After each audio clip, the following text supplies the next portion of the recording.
എനിക്കറിയാം. എന്റെ 10ാം ക്ലാസ് വരെ എനിക്ക് പെമ്പിള്ളേരോട് സംസാരിക്കുന്ന പോലെ എനിക്ക് പേടിയും വിറയലൊക്കെ ആയിരുന്നു. കൈപിടിച്ച് കളിക്കുന്നു, കെട്ടിപ്പിടിച്ചിരിക്കുന്നു, തോളത്തോടെ കൈയിടുന്നു, ഇതൊക്കെ കണ്ടിട്ട് എന്തോ സംഭവം, ഈ ചെറിയ പിള്ളേരല്ലേ. അതെ സാർ. എന്നിട്ട് നമ്മുടെ കുട്ടികളോട് ഇങ്ങനെ ചോദിച്ചു, ഇവര് ലവേഴ്സ് ആണോ ഇവര് കാണിച്ചാ. എന്റെ ഫസ്റ്റ് ഈ പെമ്പിള്ളേരുള്ള ഇത് മാറിയതിന്റെ ഒരു എപ്പിസോഡുണ്ട്. അങ്ങനെ കുറെ വിശേഷങ്ങൾ പാടില്ല.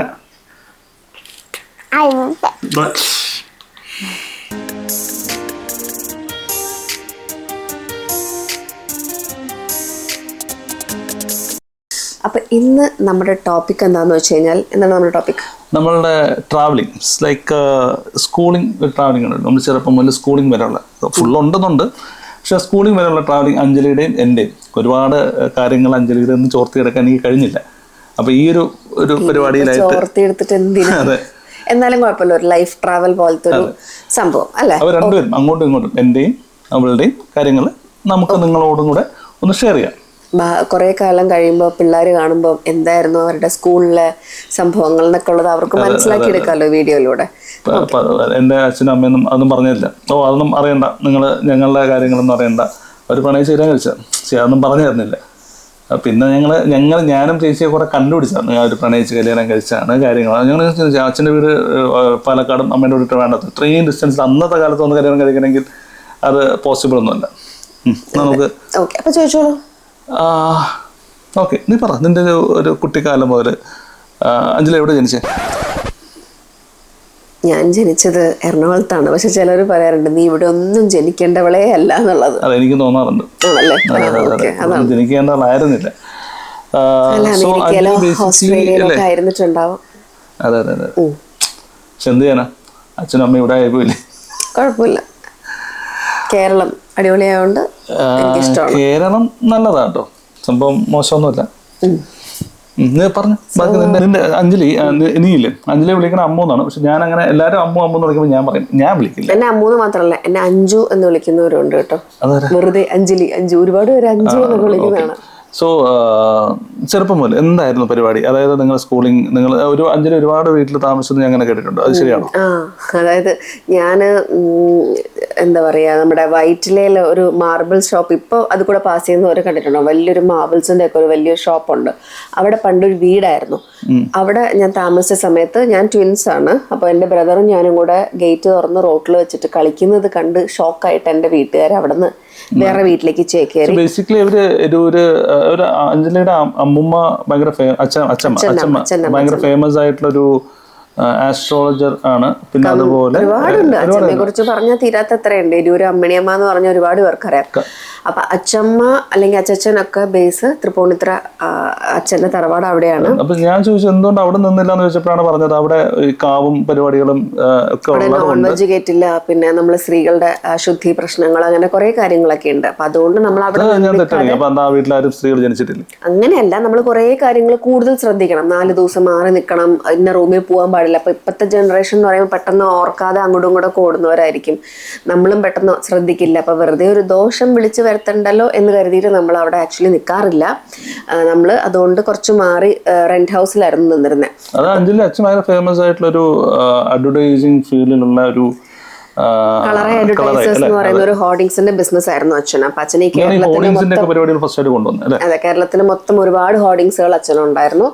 അങ്ങനെ പിന്നെ നമ്മൾ ഓരോരോ വീടുകളായിട്ട് ഒരു 10-23 വാടക വീടുകളായിട്ട് നമ്മളിങ്ങനെ റെന്റലിന്റെ ഒരു പീരീഡ് കഴിയുമ്പോൾ നമ്മളിങ്ങനെ നിന്നിട്ടുണ്ട്. അപ്പൊ അതുകൊണ്ട് എനിക്ക് ഒരുവിധം എറണാകുളം പരിസരങ്ങൾ എല്ലാം നല്ല അടിപൊളിയായിട്ട് അറിയാം. അത് ഞാൻ എറണാകുളത്തിന്റെ അടുത്ത് പറയും, അത് ഈ വഴി റൈറ്റ് എടുക്കും. ഞാൻ പറഞ്ഞില്ല, ഞാൻ ചെന്നൈയിൽ നിന്ന് ഇവിടെ വന്നപ്പോൾ എനിക്ക് എറണാകുളത്തിനെ കുറിച്ച് യാതൊരു ബേസിക് അറിയില്ല. റൈറ്റ് എടുക്കുന്നത് ഞാൻ പറഞ്ഞു, ഈ വഴി കൂടെ ഒക്കെ വണ്ടി എടുക്കുക, ഞാൻ കാണിച്ചു തരാം. നമ്മൾ ഈ വലിയ റോഡിൽ കൂടെ പോയതല്ലാതെ ഈ ചെന്നൈയിലല്ല, ഇവിടുത്തെ കാര്യം പറയാൻ കേട്ടോ, ഓടിയതല്ലാതെ പല ഊടുവഴികളും അദ്ദേഹത്തിന് അറിയാം. അപ്പൊ ഞാൻ പറഞ്ഞു എങ്ങനെയാന്ന് വെച്ചാൽ ഞാൻ ഇവിടെ ഈ വീട്ടിലെ എൻ്റെ 3ാമത്തെ വീട്ടിൽ ഞങ്ങൾ താമസിച്ചിട്ടായിരുന്നു. ഇതാണ് ആ വീട്ടിലാണ്, ആ വീട് ആ ചേട്ടൻ അവിടെ ഒരു വൈറ്റ് കളർ പെയിന്റ് അടിച്ചില്ല. പറയുമ്പോ എനിക്കൊരു ഭയങ്കര ഒരു ക്യൂരിയോസിറ്റി, ആ വീടുകളൊക്കെ ഒന്നുകൂടെ പോയി കാണാൻ എന്താണ് അതിന്റെ അവസ്ഥ. അപ്പൊ എന്തായാലും ഞങ്ങൾ ഒരു ദിവസം ഒരു വീടുകളുടെ ട്രാവൽ എന്നുള്ള രീതിയിൽ ആ വ്ളോഗായിട്ട് ഉറപ്പായിട്ടും വരും കേട്ടോ. ഞാൻ എന്റെ ഓർമ്മയിലുള്ള വീടുകളെല്ലാം ഞാൻ കാണിച്ചു തരാം. ഇതാണ് എനിക്ക് ആ ഒരു എക്സ്പീരിയൻസ്. അപ്പൊ ഞാൻ ഇത്രയും വീട്ടിൽ നിങ്ങൾ നിന്നിട്ടുണ്ടോ എന്ന് ചോദിച്ചത്. അതെ, അപ്പൊ അതുകൊണ്ട് നല്ല എക്സ്പീരിയൻസ് ആയിരുന്നു. പിന്നെ എനിക്ക് അവളുടെ വേറെ പറഞ്ഞിട്ടുള്ളത് അഞ്ജലി സ്കൂളിംഗ് കഴിഞ്ഞ് അല്ല സ്കൂളിങ്ങിൽ എന്തോ വേറെ കാര്യം പറഞ്ഞിട്ടുണ്ടല്ലോ. സ്കൂള് കോമഡി ഞാൻ പറഞ്ഞുതരാം. അതായത് ആക്ച്വലി ഞാനും എൻ്റെ ബ്രദറും കൂടെ 10th വരെ ഒരുമിച്ചാണ് പഠിച്ചത്. അപ്പം നമ്മൾ PT പീരീഡ് ഒക്കെ ആവുന്ന സമയത്ത് ഈ നമ്മൾ മിക്സഡ് ആയതുകൊണ്ട് ഈ എൻ്റെ ബ്രദർ അപ്പുവിൻ്റെ കൂടെ, അജയ് എന്നാണ് അവൻ്റെ ശരിക്കുള്ള പേര്, അപ്പു. അപ്പം അവൻ്റെ കൂടെ ഇങ്ങനെ പറയും പിള്ളേർ, എടാ അവളുടെ കൈ പിടിക്കടാ എന്നൊക്കെ ഇങ്ങനെ പറയും. അപ്പം നമ്മളിങ്ങനെ കൈ കോർത്ത് കളിക്കുന്ന കാര്യങ്ങളൊക്കെയാണ്. അപ്പൊ PT സാറിനാണെങ്കിൽ ഇതിങ്ങനെ കണ്ടിട്ട് വിമ്മിഷ്ടം, ഇതെന്തോ നമ്മളോട് ചോദിക്കാനും പറ്റുന്നില്ല. കെട്ടിപ്പിടിച്ചിരിക്കുന്നു, തോളത്തോടെ കൈയിടുന്നു, ഇതൊക്കെ കണ്ടിട്ട് എന്തോ സംഭവം, ചെറിയ പിള്ളേരല്ലേ. അതെ, സാർ എന്നിട്ട് നമ്മുടെ കുട്ടികളോട് ഇങ്ങനെ ചോദിച്ചു, ഇവര് ലവേഴ്സ് ആണോ, ഇവര് തമ്മിൽ ഇഷ്ടത്തിലാണോ. വേറെ കാര്യം മുന്നിൽ പറയാം, ട്വിൻസ് ആണെന്ന് പറഞ്ഞിട്ട് അവർ തമ്മിൽ യാതൊരു പുലബന്ധം പോലും ഇല്ല ചായയില്. അത് അഞ്ജലി അച്ഛനെ പോലെയും അഞ്ജലിയുടെ ബ്രദർ അമ്മയെ പോലെയാണ്. അതെ, അപ്പൊ കുഞ്ഞായിരുന്നപ്പോ ഇച്ചിരി ചായയൊക്കെ ഉണ്ടായിരുന്നു, ഒരേ ഹൈറ്റിൽ, ഒരു ഫേസും തക്കടുകളൊക്കെ ആയിരുന്നു. ഇപ്പൊ കുറച്ച് നല്ല വ്യത്യാസമുണ്ട്. അപ്പം അങ്ങനെ PT സാർ ചോദിച്ചു, ഇവര് ലവേഴ്സ് ആണ്, ഇവരെപ്പോഴും കൈ കോർത്ത് എന്തെങ്കിലും പറയുമ്പോൾ അജയ് അഞ്ജലിയുടെ കൈ പിടിക്കൂ, അഞ്ജലി അജയുടെ കൂടി ഇരിക്കൂ എന്നൊക്കെയുള്ള എല്ലാവരും പറയണെന്നൊക്കെ പറഞ്ഞപ്പോൾ സാർ ആക്ച്വലി ഞങ്ങൾ ബ്രദറും സിസ്റ്ററാണെന്ന് പറഞ്ഞപ്പോൾ സാർ ഞെട്ടി. ആ ഒരു കോമഡി അതെ ഇപ്പൊ അത് ഓർമ്മ വന്നു. സോ അങ്ങനെ ഒരു കോമഡി കാര്യം സ്കൂളിൽ ഉണ്ടായിട്ടുണ്ട്. പിന്നെ വേറൊരു കാര്യം എന്താ വെച്ചാൽ, ഞങ്ങൾ ട്വിൻസ് ആയതുകൊണ്ട് തന്നെ അവൻ എന്തെങ്കിലും പറ്റിക്കഴിഞ്ഞാൽ എനിക്കാണ് അതിൻ്റെ റിഫ്ലെക്സ് ആക്ഷൻ. അതായത് അവൻ മഴ നനഞ്ഞാൽ എനിക്ക് പനി വരും. പിന്നെ അവൻ ചോക്ലേറ്റ്സ് കഴിച്ചാൽ ഞാൻ പല ഡോക്ടറെ അടുത്ത് പോകണം. അത് വല്ലാത്ത റിയാക്ഷൻ ആയിപ്പോയി. പലതും ചിന്തിക്കുന്നത് എനിക്കറിയാം നിങ്ങൾ, പക്ഷെ അതൊന്നുമില്ല കേട്ടോ. അതെ, അപ്പൊ അതുകൊണ്ട് അങ്ങനെ അടിപൊളിയായിട്ടുള്ള കുറെ റിയാക്ഷൻ സംഭവങ്ങളൊക്കെ ഉണ്ട് ഞങ്ങൾക്കിടയിൽ. സോ പിന്നെ ഇവിടെ വീണ്ടും ഒരു ഇതേപോലെ വേറെ സ്കൂളിംഗ് പരിപാടി ഉണ്ടായിരുന്നു. സ്കൂളിൽ ഇഷ്ടംപോലെ കാര്യങ്ങളുണ്ട്, സ്കൂളൊക്കെ ഉണ്ടായിരുന്നു, കുറേ കാര്യങ്ങൾ പറയാനുണ്ടാവും. നിങ്ങൾ ഒരുപാട് സ്കൂളിലേക്ക് മാറിയിട്ടുണ്ടോ? ഇല്ല, സ്കൂൾ 10th വരെ തമ്മനത്ത് നളന്തയിലും, പിന്നെ +1 മുതൽ ഞാൻ NSS കോളേജ് തൃപ്പൂണിത്തുറയിലായിരുന്നു കണ്ടിന്യൂ ചെയ്ത് BCom ഒക്കെ ആയിട്ട്. അജയ് അവിടെ നിന്ന് പിന്നെ 12th വരെ നളന്തയിൽ നിന്നിട്ട് SS കോളേജ് പൂത്തോട്ടയിലേക്ക് മാറി. എനിക്ക് പിന്നെയും സ്കൂൾ എന്ന് പറയുമ്പോൾ വീണ്ടും ഒരു കാര്യം ഓർമ്മ വന്നു. എൻ്റെ ഫ്രണ്ട് ഒരു ഗോവിന്ദ് എന്ന് പറഞ്ഞ പയ്യനുണ്ടായിരുന്നു. അപ്പൊ അവനറിയാം എൻ്റെ ചില വീക്ക്നെസ്സുകൾ അവനറിയാം. അപ്പൊ ഈ സ്ക്രീൻ നിങ്ങൾ ഉദ്ദേശിച്ച വീക്ക്നെസ് അല്ല, അതായത് ഓരോ ക്ലാസ് റൂംസ് ഇങ്ങനെ മറയ്ക്കുന്നത് സ്ക്രീൻ ബോർഡ്സ് വെച്ചിട്ടായിരുന്നു. അപ്പൊ ഈ ഗോവിന്ദ് പോയിട്ട് ഇങ്ങനെ, എനിക്ക് എപ്പോഴും പല്ല് പൊളിക്കുന്നു, ഇങ്ങനെ പോയിട്ട് ആ സ്ക്രീൻ ഇങ്ങനെ മാന്തി എടുക്കും. അതിൽ നിന്ന് വരുന്ന സൗണ്ട് ഉണ്ടല്ലോ, എൻ്റെ ദൈവമേ, ഞാൻ എത്ര പറഞ്ഞാലും അവൻ നിർത്തില്ല. അപ്പൊ ഞാൻ പറയുന്തോറും അവൻ കൂട്ടും. അപ്പൊ ഞാൻ പ്രാർത്ഥിച്ചുകൊണ്ടിരിക്കും ടീച്ചർ വരാൻ വേണ്ടി ക്ലാസ്സിൽ. അപ്പോൾ നിർത്തി ക്ലാസ്സിലോട്ട് ഇരിക്കുമല്ലോ. അങ്ങനെ ഒരു കാര്യമൊക്കെ ഉണ്ടായിട്ടുണ്ട്. പിന്നെ നമ്മുടെ ക്ലാസ്സിൽ ലവ് ലെറ്റേഴ്സ് അങ്ങോട്ടും ഇങ്ങോട്ടും വലിച്ചെറിയ പരിപാടികൾ, മറ്റെന്താ അന്നൊക്കെ ഇപ്പോഴത്തെ വാക്കുകളൊക്കെ അന്നുണ്ടോന്ന് എനിക്ക് അറിഞ്ഞൂടാ. ക്രഷും എന്തൊക്കെയോ. ഈ ഭാഗ്യമൊന്നും എനിക്കുണ്ടായിട്ടില്ല. എൻ്റെ കാലം എൻ്റെ സ്കൂളിൽ എൻ്റെ അച്ഛൻ കൊണ്ട് ചേർത്തതിൻ്റെ പ്രശ്നമാണ്. എൻ്റെ സ്വഭാവം മുൻകൂട്ടി അറിഞ്ഞിട്ട് എൻ്റെ അച്ഛൻ കൊണ്ട് ചേർത്താണോ എന്ന് എനിക്കറിയില്ല.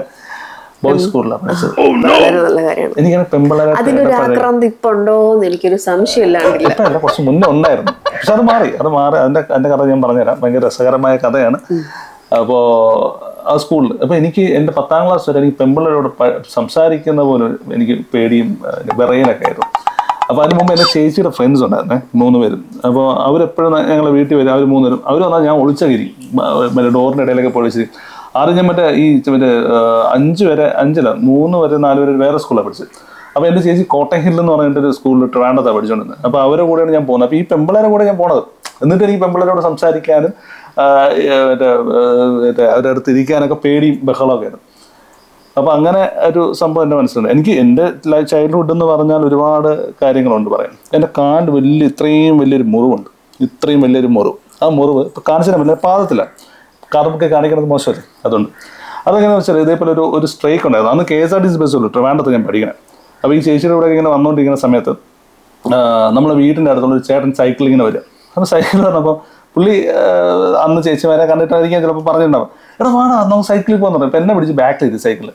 നമുക്കറിയില്ലോ, ഞാൻ സൈക്കിള് ചെറുതായി, ഈ സൈക്കിളിൻ്റെ ടയറിൻ്റെ ഇടയിലോട്ട് എൻ്റെ കാല് ഞാൻ ഇടയിൽ വെച്ചു. ഈ പൊട്ടനാണെങ്കിൽ അത് മനസ്സിലായില്ല. അവൻ ചാഞ്ഞ് ചവിട്ടുന്നു, എനിക്ക് നിന്നൊക്കെ ചവിട്ടി പോവാം. അത് ജഗദീശ് മറ്റേ വന്ദനത്തിൽ പോണ പോലെ. അത് കമ്പി ഓടിഞ്ഞ് എൻ്റെ കാലിൽ കുത്തി കയറി. ആ കയറിയിട്ട് ആ വേന ഞാൻ വെച്ച് ഞാൻ എൻ്റെ വീട് വരെ പോയി. കുറേ നേരം കഴിഞ്ഞപ്പോൾ ഒരു വീടിൻ്റെ അടുത്തുനിന്ന് ഒരു ചേട്ടൻ പറഞ്ഞു, മോനെ ആ കൊച്ചിൻ്റെ കാലിൻ്റെ അടി കയറി ഇതിരിക്കുന്നു പറഞ്ഞു. അങ്ങനെ അവൻ നിർത്തി നോക്കിയപ്പോൾ എൻ്റെ കാലിൻ്റെ മൊത്തം പൊളിഞ്ഞിങ്ങനെ ബ്ലഡൊക്കെ വന്നുകൊണ്ടിരിക്കും. ഞാൻ മിണ്ടിയില്ല. കൊള്ളാം. അതൊക്കെ അവൻ ഹോസ്പിറ്റലിൽ കൊണ്ടുപോയി.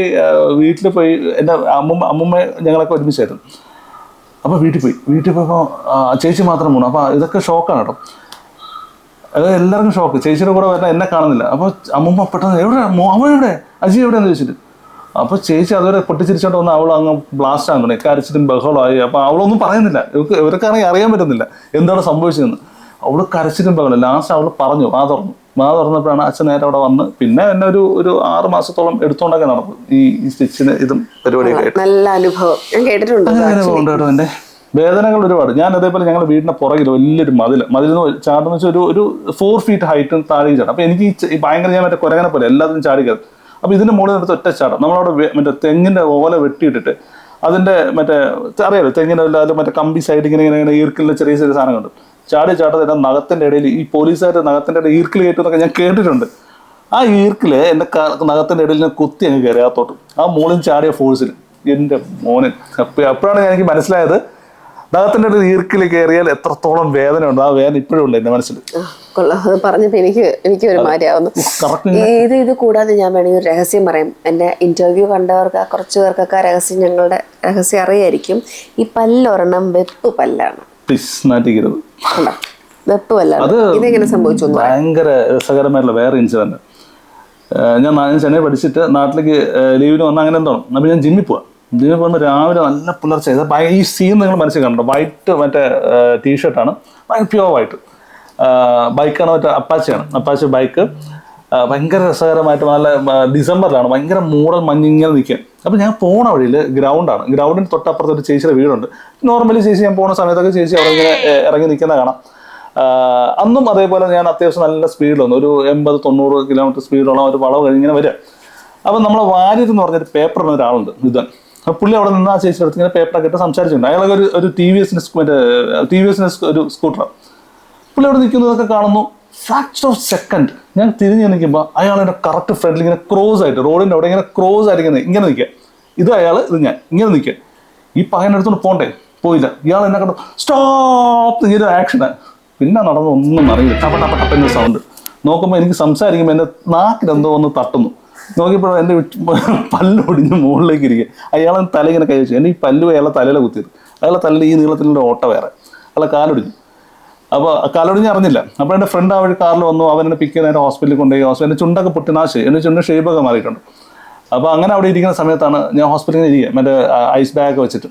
അപ്പോൾ ഇയാളെ അളിയനൊക്കെ ഇങ്ങനെ മറ്റേ കൈയൊക്കെ മടക്കി മറ്റേ കൊച്ചിനെ പറഞ്ഞാൽ അതെ എങ്ങനെ കാര്യങ്ങൾ. അപ്പോൾ എനിക്ക് സംസാരിക്കും. ഞാൻ എൻ്റെ നമുക്ക് അളിയൻ്റെ സംസാരിക്കണം. അല്ല ചേട്ടൻ്റെ കാല് പൊട്ടിയിട്ടുണ്ട്, അതിൻ്റെ ട്രീറ്റ്മെൻറ്റ്.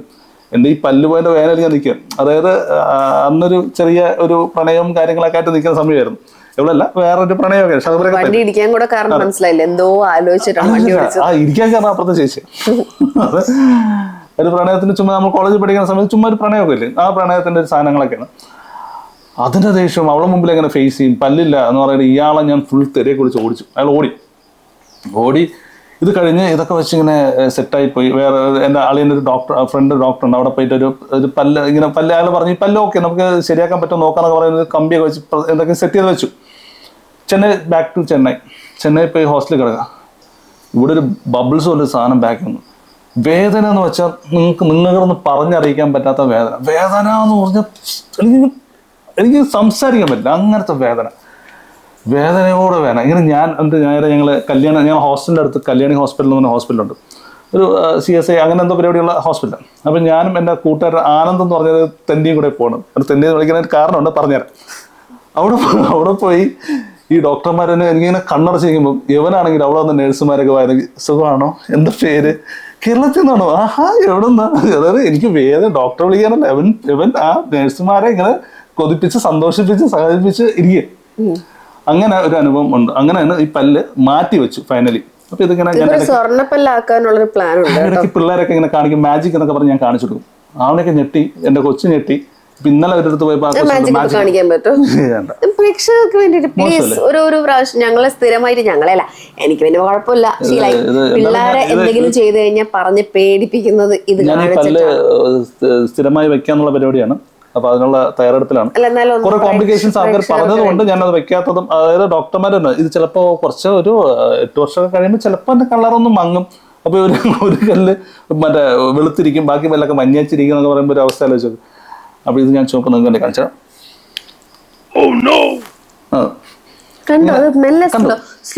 ഞാൻ സ്ലോ ആക്കി കാണിച്ചു തരാം. ഇത്ര കണ്ടാൽ മതി. ഇത് വെച്ചിട്ടാണ് പിള്ളേരെ ഞാൻ പേടിച്ചു ഒതുങ്ങാനും ഇനി ഇത് തിരിച്ചിങ്ങനെ വെക്കാൻ പറ്റാതെ വിഴിഞ്ഞൊക്കെ പോയാലുള്ള അവസ്ഥ. അപ്പൊ അങ്ങനെയാണ് എന്റെ ലൈഫ് എന്ന് പറയുന്നത്. എനിക്ക് മെമ്മറബിൾ ആയിട്ടുള്ള എന്റെ ലൈഫിലെ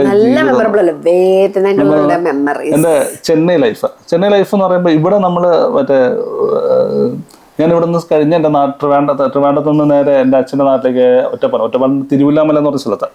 ഭയങ്കര രസകരമായിട്ടുള്ളൊരു ഗ്രാമമാണ്. ഗ്രാമം വെച്ചാൽ നമുക്കറിയാം കേരളത്തിലെ ഗ്രാമങ്ങൾ എങ്ങനെയാണെന്ന് അറിയാം. പക്ഷെ ഭയങ്കര രസമുള്ള ഗ്രാമം, അഞ്ജലിക്കര. അപ്പോൾ അവിടെ വന്ന് അവിടത്തെ ഒരു സെറ്റപ്പ് അതൊക്കെ മാറി ചെന്നൈ പോയപ്പോൾ വേറൊരു ലോകം. അവിടെ നിന്നാണ് ഞാൻ ആദ്യം ചെന്നൈ പോണത്. അവിടെ നിന്ന് തുടങ്ങിയൊരു ജേർണി ഉണ്ട്. അതിന്റെ ഒരു എപ്പിസോഡ് ഞാൻ സ്പെഷ്യലായിട്ട് പറഞ്ഞു. അത് ഭയങ്കര രസമുള്ള ഒരു സാധനം. അത് ഞാൻ പറയാം. അത് കുറേ കാര്യങ്ങൾ പറയാനുണ്ട്. ചെന്നൈ എപ്പിസോഡ്സ് എന്ന് പറയുന്നതായിരിക്കും നല്ലത്. മരിക്കുന്ന വെച്ചാൽ അതെനിക്ക് വെബ് സീരീസ് ആയിട്ട് ചെയ്യണമെന്ന് ഭയങ്കര ആഗ്രഹമുണ്ട്. അത്രയും രസകരമായിട്ടുള്ള ഒരു ലൈഫ്. എന്താ വെച്ചാൽ ഞങ്ങളാ കോളേജ് ഐക്കായിട്ട് എന്ന് പറഞ്ഞ കോളേജായിരുന്നു. അഞ്ജലി ഭയങ്കര വിമിഷ്ടം. എനിക്കൊന്നും പറയാൻ പറ്റില്ല. ഇയാൾ എന്നോട് ഐക്കായിട്ട് എന്ന് പറഞ്ഞ കോളേജാണ്. ആ കോളേജ് എന്ന് പറയുന്നത് ഞങ്ങളാണ് അവിടുത്തെ ഫസ്റ്റ് ബാച്ച്. അപ്പോൾ ഇന്ത്യയിലെ തന്നെ ഫസ്റ്റത്തെ മീഡിയ കോളേജ്. അപ്പോൾ അതൊരു ഇന്ത്യ മൊത്തം അവിടെ ഉണ്ടായിരുന്നു. അതായത് ഒരു തമിഴ്നാടല്ല, ഇന്ത്യ മൊത്തം ഉണ്ടായിരുന്നു. എല്ലായിടത്തു നിന്നും ആൾക്കാരാണ്. ബാക്കി ഞാൻ പിന്നെ പറയാം. അതെ, ഓക്കെ.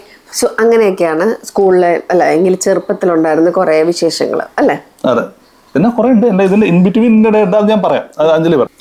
അപ്പൊ ചെറിയൊരു ബ്രേക്ക് വന്നു. വേറെ ഒന്നുമല്ല, ജൂനിയർ ജോയിൻ ചെയ്യേണ്ട ഒരു ബ്രേക്ക് ആയിരുന്നു അത്. ഇനിയിപ്പം എന്തായാലും അവൾ സമ്മതിക്കില്ല വീഡിയോ കംപ്ലീറ്റ് ചെയ്യാൻ വേണ്ടി. അപ്പൊ എന്റെ കയ്യിൽ ഫോണും അവൾ പിടിച്ച് വാങ്ങിയിരിക്കുകയാണ്. അപ്പൊ ഈ ഫോൺ എങ്ങനെയെങ്കിലും എനിക്ക് തിരിച്ച് പെട്ടെന്ന് വാങ്ങണമെങ്കിൽ ഈ വീഡിയോ പെട്ടെന്ന് ഷൂട്ട് ചെയ്ത് തീർക്കണം. അപ്പൊ പ്രത്യേകിച്ച് കൂടുതലൊന്നും വിശേഷങ്ങൾ പറയാനല്ല, കാരണം അതെ 1000 വിശേഷങ്ങളുണ്ട്. ഫസ്റ്റ് ഈ പെമ്പിളരുള്ള ഇത് മാറിയതിന്റെ ഒരു എപ്പിസോഡുണ്ട്. അങ്ങനെ കുറെ വിശേഷങ്ങൾ പറയാറുണ്ട്. അതെ, ഇപ്പൊ വിശേഷങ്ങൾ പറഞ്ഞ് ബോറടിപ്പിക്കണ്ട. ഇനിയുള്ള എപ്പിസോഡ്സിനൊക്കെ കുറേശ്ശെ സമയം തരാം ബോറടിപ്പിക്കാൻ വേണ്ടിട്ട്. അതെ, ഞാൻ സമയം തരാം. അപ്പൊ ഇനി ഉള്ള എല്ലാവർക്കും എന്റെ അഡ്വൈസ് ആലോചിച്ച് കണ്ടിട്ട് മതി കേട്ടോ. എനിക്കും അത് തന്നെ പറയാനുള്ളത്. പിന്നെ ഞാൻ എന്റെ മുഖത്തൊന്നും അവർക്ക് മനസ്സിലാവുന്നതുകൊണ്ട് ഞാൻ പ്രത്യേകിച്ച് എടുത്ത് പറയുന്നില്ല എന്നേ ഉള്ളൂ. That's okay. അപ്പൊ അതുകൊണ്ട് എന്നെപ്പോലെ ഭർത്താവിനെ കിട്ടിയാൽ അവൾ പുണ്യം ചെയ്യണം. ആ പുണ്യത്തിന്റെ അർത്ഥം അറിയോ ഗൈസ്? പുണ്യം പീന്നുള്ള എന്തോ ഇടയ്ക്ക് ഇങ്ങനെ സിനിമയിൽ ഇടാറില്ലേ? എന്താ അത്? ബീപ്പ്. ആ ബീപ്പ് സൗണ്ട് ഇവിടെ ഇടാൻ പറ്റുമെങ്കിൽ ഇടണം. അപ്പൊ അത് പോട്ടെ. ഓക്കെ. അപ്പൊ അതുകൊണ്ട് ഇനിയുള്ള എപ്പിസോഡുകളിൽ ഞാൻ നേരത്തെ പറഞ്ഞ പോലത്തെ എൻ്റെ വീടുകളിലൊക്കെ ഒരു ട്രാവൽ പോലെ കാണിക്കുന്നതായിരിക്കും. കാരണം എനിക്ക് ഭയങ്കരമായിട്ട് ഇപ്പോൾ ഒരു മനസ്സിൽ ഭയങ്കര കൊതിയാൻ താമസിച്ച വീടുകളൊക്കെ കാണാൻ വേണ്ടിയിട്ട് ഞാൻ ആക്ഷൻ കണ്ടു പോട്ടെ. അപ്പൊ അതുകൊണ്ട് ആ വീടുകളും കാണിക്കാം. ഇദ്ദേഹത്തിന്റെ കുറെ ചെന്നൈ വിശേഷങ്ങൾ അതും കേൾക്കാം. അപ്പൊ അതുകൊണ്ട് അതുവരെ നമ്മുടെ വീഡിയോ സപ്പോർട്ട് ചെയ്യുക, നമ്മുടെ വ്ളോഗ് സപ്പോർട്ട് ചെയ്യുക, ലൈക്ക് ചെയ്യുക, ഷെയർ ചെയ്യുക, സബ്സ്ക്രൈബ് ചെയ്യുക. അതെ, മെല്ലെ മെല്ലെ പോകുന്നുണ്ടല്ലോ എന്നാണ് ഇപ്പൊ സന്തോഷം. നിങ്ങളൊന്ന് തള്ളിയാൽ പെട്ടെന്ന് പോകും. അതുകൊണ്ട് നിങ്ങൾക്ക് ബോറടിക്കണേ അത് പറയാം. നിങ്ങൾക്ക് സജഷൻസ് ഉണ്ടെങ്കിൽ അതും പറയാം. അതെ, തീർച്ചയായിട്ടും. അപ്പൊ once again signing off for a vlogs. അത് ബൈ പറയൂ. മതി ഫോൺ